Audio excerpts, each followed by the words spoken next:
In demand ngayon ang fitness instructors sa Saudi Arabia. Mas pinipili raw ng mga employer doon ng mga Pilipino dahil sa kanilang dedikasyon sa trabaho. Narito ang report. Pagtuturo ng iba't ibang ehersisyong pampalakas at pampaganda ng katawan ang hanap buhay ni Cecilia Go ng Kidapawan City.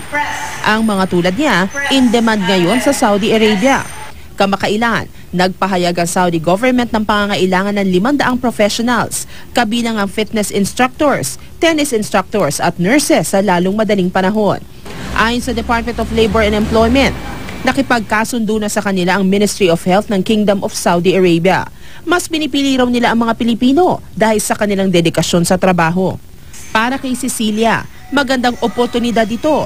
May bentahe rin daw siya lalo't bihira ang mga babae sa kanyang propesyon. In the fitness industry, ang passion importante. So I think we have those qualities, yung dedication, passion, yung love natin sa health and fitness na magtuturo ng mga kliyente to become healthy.